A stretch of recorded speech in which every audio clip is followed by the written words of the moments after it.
அஸ்ஸலாமு அலைக்கும் வரஹ்மத்துல்லாஹி வபரகாத்துஹு. வணக்கம்.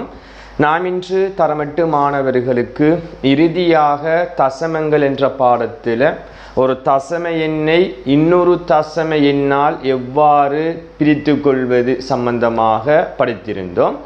இன்று அந்த பாடத்திற்கு தசமங்கள் என்ற பாடத்திற்கு அடுத்த அழகாக இருக்கக்கூடிய விகிதம் சம்பந்தமாகத்தான் பார்க்க இருக்கின்றோம். அப்போ விகிதம் சம்பந்தமாக நாம் கிரேட் 7-6லையும் படித்து விட்டோம். அப்போ அந்த ஒரு இன்ட்ரடக்ஷன் அறிமுகத்தை பற்றி கிரேட் 8ல் பார்த்து கொள்ளாமல் நேரடியாக இந்த தரம் 8ல் இந்த விகிதம் என்ற பாடத்தில் என்ன விடயம் சொல்லப்படுகின்றது என்பதை பற்றி தான் முதலாவது விடயமாக நாம் பார்க்க இருக்கின்றோம். அதன் அடிப்படையில் ஒரு சிறிய தலைப்பு தான் பிள்ளைகள், விகிதம் ஒன்றை பின்னமாக கூறுதல். ஒரு விகிதம் தரப்படும் பொழுது அதை பின்னமாக கூறுவது எவ்வாறு என்கிறத பற்றி தான் பார்க்க போகிறோம். அப்போ உங்களுக்கு ஒரு ஃபர்ஸ்ட் உதாரணம் ஒன்று எழுதப்பட்டிருக்கு பாருங்க. A, B, C ஆகிய 3 குடும்பங்களுக்கு, A குடும்பம், B குடும்பம், C குடும்பம் என்ற ஒரு 3 குடும்பங்களுக்கு இடர் உதவி வழங்கப்பட்ட உலர் உணவு, ஒரு உணவு பொதிகள் வழங்கப்படுதாம்.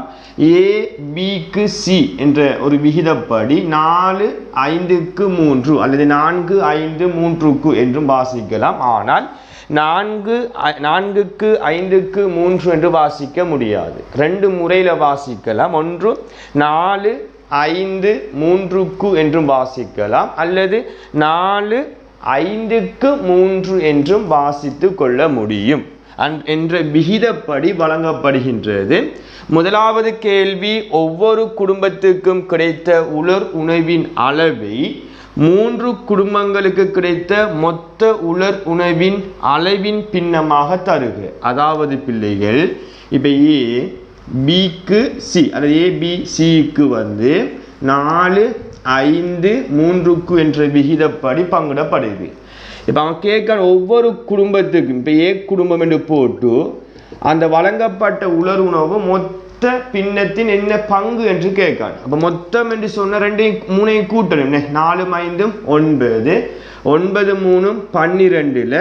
ஏக்கு வழங்கப்பட்ட பங்கு 4, 12 4. அதே போன்று பி குடும்பம் என்று போடுற.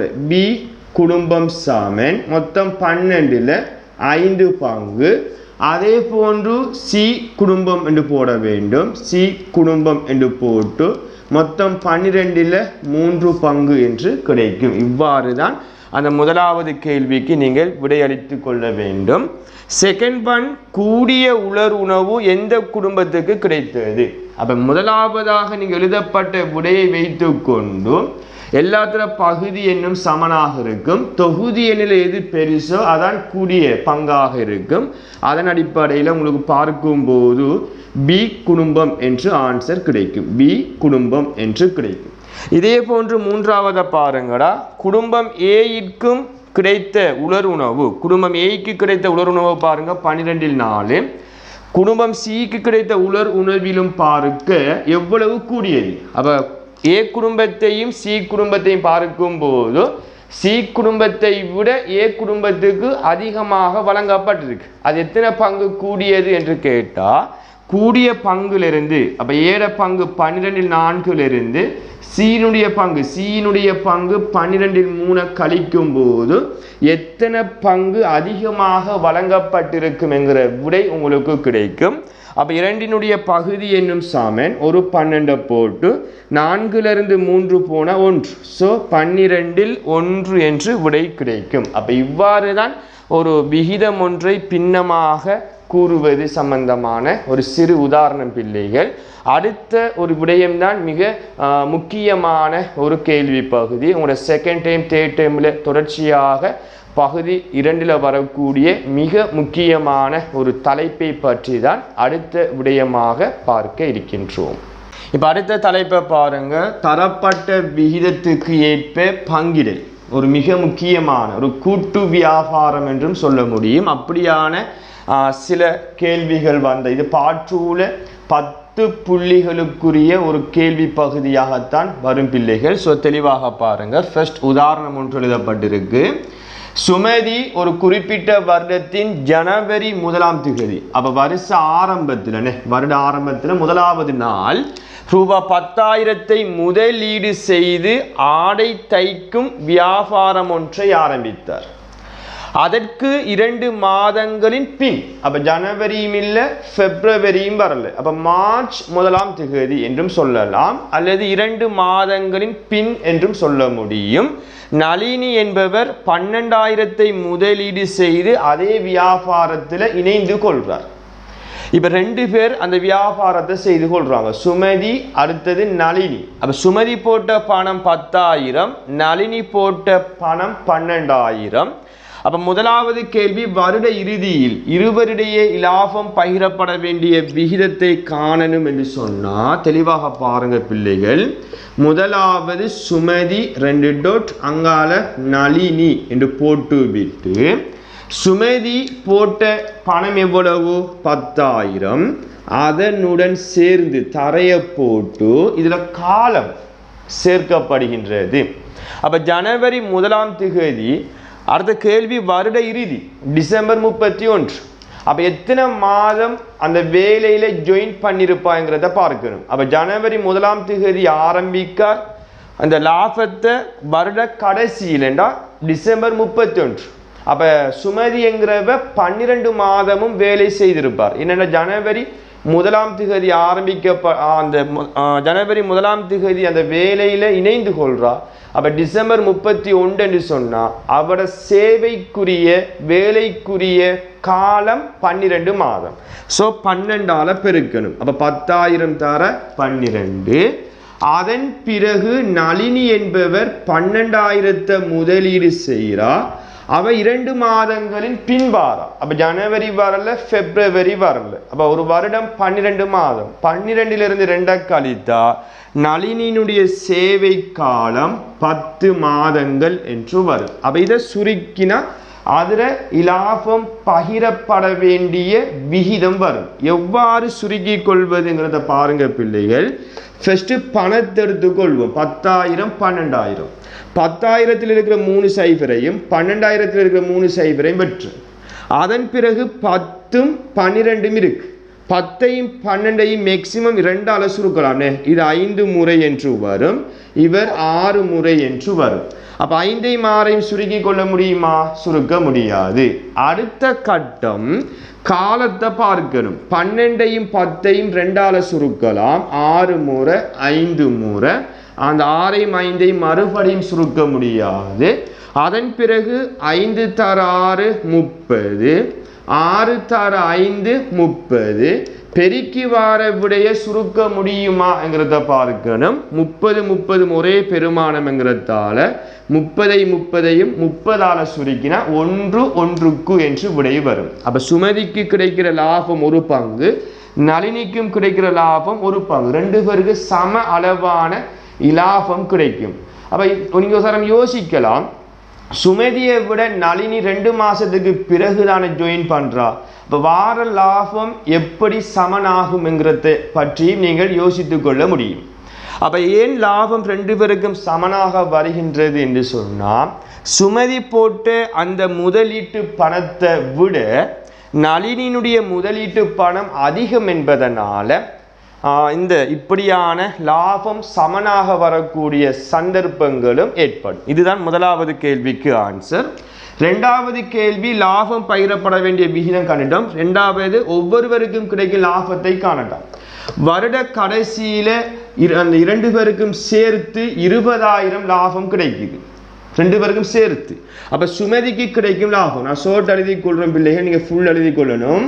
சுமதிக்கு கிடைக்கும் லாபம் என்று போட்டு மொத்த பங்கத்தினை 1 1 2. அப்ப மொத்த பங்கு கீழே வரும், சுமதிக்கு கொடுத்த பங்கு மேல வரும், 1 பங்கு மேல. மொத்த லாபத்தால பெருக்க வேண்டும். பெருக்க நாம் படித்து விட்டோம், கிண்ணங்கள் 1 2ல படித்து விட்டோம். அப்ப 2ஐயும் 20ஐயும் சுருக்கலாம், 1 முறை 10. அப்போ 10,000ஆல பெருக்கினா ரூபாய் 10,000 என்று வரும். இதே போன்று நளினிக்கு கிடைக்கும் லாபம் என்று போட்டு மொத்த பங்கு மாறாது, நளினிக்கு கிடைக்கிற பங்கும் 1 பங்கு தான். மொத்த லாபத்தால பெருக்கும் போது சுருக்கின 10,000 10,000 ஒன்றால பெருக்கினா 10,000 என்று வரும். அல்லது மொத்தம் 20,000 சுமதிக்கு கிடைத்த லாபத்தை கழித்தோம் என்று சொன்னாலும் மீதியாக வார லாபம் நளினிக்கு கிடைக்கின்ற லாபமாக இருக்கு. இவ்வாறு தான் அந்த லாபம் பகிரப்பட வேண்டிய அந்த காலத்திற்கு ஏற்ப தரப்பட்ட விகிதத்துக்கு ஏற்ப பங்கு. அதில் காலமும் மிக்ஸ் ஆகும் போது எவ்வாறு லாபம் பகிரப்பட வேண்டிய விகிதம் கண்டுபிடிக்கணும், அந்த விகிதத்தை வைத்து அந்த ப்ராஃபிட் லாபம் மொத்த லாபம் வரும். அந்த லாபத்தை எவ்வாறு தனித்தனியாக அந்த லாபத்தை பிரித்து காட்டுவது என்பதை பற்றியும் தெளிவாக புரிந்து கொள்ள வேண்டும். இறுதியாக ஒரு உதாரணத்தை பற்றி பார்ப்போம். இப்போ இரண்டாவது உதாரணத்தை பாருங்கடா. உங்களோட பாட புத்தகம் பார்ட் 2 புக்கில் 16.2 22ஆம் பக்கம் இருக்கக்கூடிய 5வது கேள்வி. அப்போ நீங்கள் கேள்வியை ஃபுல்லாக உங்களோட பாடக்கோப்பில் நோட் பண்ணிக்கொள்ளுங்க. அந்த கேள்வி என்னென்னு சொன்னால், சமீர் மல்லிகை சரக்கு வியாபாரம் ஒன்றில் February 1ஆம் தேதி 8,000 ரூபாய் முதலீடு செய்து அந்த வியாபாரத்தில் இணைந்து கொள்கிறார். February 1ஆம் தேதி என்று சொன்னால் உங்களுக்கு தெரியும் ஜனவரி அவர் வரல. அப்போ ஜனவரி வரல, Februaryல ஸ்டார்ட் பண்ணுறார். அப்போ இவர் 8,000 ரூபாய் முதலீடு செய்கிறார் தர. அப்போ அவர மாதம் எப்பயும் வருட இறுதி எங்க கோல டிசம்பர் 31. அப்போ ஒரு வருடம் 12 மாதம். அப்போ ஜனவரி சமீர் ஜாயின் பண்ணல, February 1ஆம் தேதி ஜாயின் பண்றாருன்னு சொன்னா அவரை சேவைக்குரிய காலம் 11 மாதம். அப்போ 8,000 தர 11 போட்டிருக்கேன் 2 டாட். அதன் பிறகு குமார் என்கிறவர் ஜூன் 1ஆம் தேதி அந்த வியாபாரத்தில் இணைந்து கொள்கின்றார். ரூபாய் 12,000 முதலீடு செய்து. அப்போ ஜூன் 1 இணைந்து கொள்றார் என்று சொன்னால் ஜனவரி, February, March, April, May, June. அப்போ 6 மாதம் என்று எடுத்து 12லிருந்து 6 கழித்து 6 போட்டால் பிழை. ஜூன் மாதங்களின் பின் என்று சொன்னதான் இவரது 6 என்று வரும். இது ஜூன் மாதத்தில் இணைந்து கொள்கின்றார் என்று சொன்னால் தெளிவாக யோசிக்க வேண்டும். ஜனவரி வரல, February வரல, மார்ச் வரல, ஏப்ரல் வரல, மே வரல. அப்போ ஜூனில் ஆரம்பிக்கின்றார். அப்போ 5 மாதம் அவர் ஜாயின் பண்ணல, 6வது மாதத்தில் தான் ஜாயின் பண்ணுறார் என்று சொன்னால் மொத்தம் ஒரு வருடம் 12 மாதம். 12லிருந்து அந்த ஜாயின் பண்ணாத மாதங்கள் 5 மாதம், அதை கழிக்கும் போது 7 மாதங்கள் என்று கிடைக்கும். அப்போ வருட இறுதியில் மொத்த ப்ராஃபிட் மொத்த லாபம் 43,000 என்று சொல்லப்படுது. தரவை பாருங்க. முதலாவது கேள்வி, அந்த லாபம் பகிரப்பட வேண்டிய விகிதம் யாது என்று கேட்கப்படுது. அப்போ சமீர் 2 டாட் குமார் என்று போட வேண்டும். இன்னும் ஒரு நபர் வந்தால் ஒரு டொட்டை வச்சு அவரை பேரை போட்டு அந்த தரவுக்கு ஏற்ப என்ன செய்ய வேண்டும், எழுதி கொள்ள வேண்டும். ஸோ 2 பேர் தான் ஜாயின் பண்ணுறாங்க இந்த மல்லிகை வியாபார நிலையத்தில், மல்லிகை சரக்கு வியாபார நிலையத்தில். அப்போ இதை சுருக்கி நீங்கள் என்ன செய்யணும்னா அந்த லாபம் பகிரப்பட வேண்டிய விகிதத்தை கண்டுபிடிக்கணும். ஸோ எவ்வாறு சுருக்கி கொள்வது என்றும் சொல்லியிருக்கேன். ஃபர்ஸ்ட்டுக்கு பணத்தில் இருக்கிற 8,000 வர 3 சைபரையும் 12,000 வர 3 சைபரையும் வெட்டலாம். அதன் பிறகு 8ஐயும் 12ஐயும் மேக்சிமம் 4ஆல் சுருக்கும் போது 2 முறை, இது 3 முறை. அதன் பிறகு காலத்தை பாருங்க 11 மேலும் சுருக்க முடியாது. அப்போ 2 11ஆல் பெருக்கின 22, 2 டாட் 3 தர 7 21 என்று கடைசி அந்த சுருக்கல் அமையும். அப்போ சமீருக்கு 22 பங்கு லாபம் கிடைக்கும், குமாருக்கு 21 பங்கு லாபம் கிடைக்கும். இது முதலாவது கேள்விக்கு ஆன்சர். செகண்ட் ஒன் என்னன்னு சொன்னால் அந்த 43,000 வருட இறுதியில் லாபம் கிடைக்கிது. அப்போ ஒவ்வொரு பெரும் லாபத்தை தனித்தனியே காண்க. அப்படி என்று சொல்லும்போது இங்கே வசனம் எழுதி கொள்ள வேண்டும். சமீருக்கு கிடைக்கும் லாபம், சமீருக்கு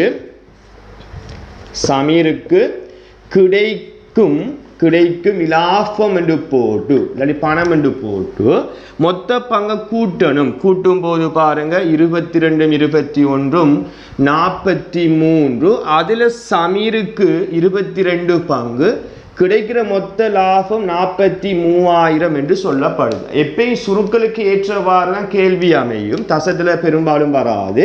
43 வெட்டலாம், ஒரு முறை 1000. 1022 பெருக்கும் போது 22,000 ரூபாய் பணம் சமீருக்கு கிடைக்கும். இதே போன்று குமாருக்கு கிடைக்கும்.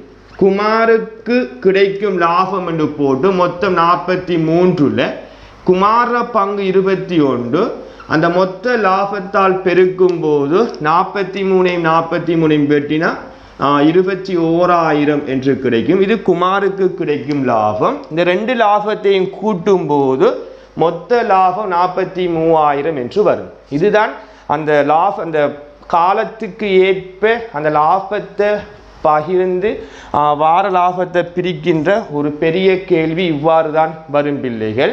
அப்போ இங்கு சொல்லப்பட்ட அனைத்து விடயத்தையும் உங்களோட பாடக்கோப்பில் நோட் பண்ணிக்கொள்ள வேண்டும். இது சம்பந்தமான பயிற்சியும் உங்களோட வாட்ஸ்அப் குழுமத்தினூடாக வழங்கப்படும். அந்த பயிற்சியை அடுத்த வகுப்பு எப்போது இருக்கின்றதோ அதற்கு இடையில் செய்து அனுப்பி கொள்ளுமாறு கேட்டுக்கொண்டு, இந்த பாடத்தினுடைய தொடர்ச்சியான ஒரு தலைப்பு காணப்படுகின்றது கூட்டு விகிதம். அந்த கூட்டு விகிதத்தை படித்தோம் என்று சொன்னால் விகிதம் என்ற பாடம் முழுமையாக முடிவடையும். கட்டாயம் இந்த விடையை மட்டும் எழுதி கொள்ளாமல் இந்த விடைக்குரிய கேள்வி நான் உங்களுக்கு மேலே தரவுல சொல்லியிருக்கேன். அந்த பாட புத்தகத்தில் இருக்கிற அந்த கேள்வியை ஃபஸ்ட்டுக்கு ஃபுல்லாக பார்த்து எழுதி போட்டு தான் இந்த விடைகளை நீங்கள் கீழுக்கு நோட் பண்ணிக்கொள்ள வேண்டும். அப்போ கட்டாயம் நோட்ஸ் எழுதி கொள்ளுங்கள் பிள்ளைகள். அதில் வேக்ஸிட்டை உரிய டைமுக்கு செய்து அனுப்பி கொள்ளுமாறு கேட்டுக்கொண்டு விடை பெறுகின்றேன். நன்றி, வணக்கம்.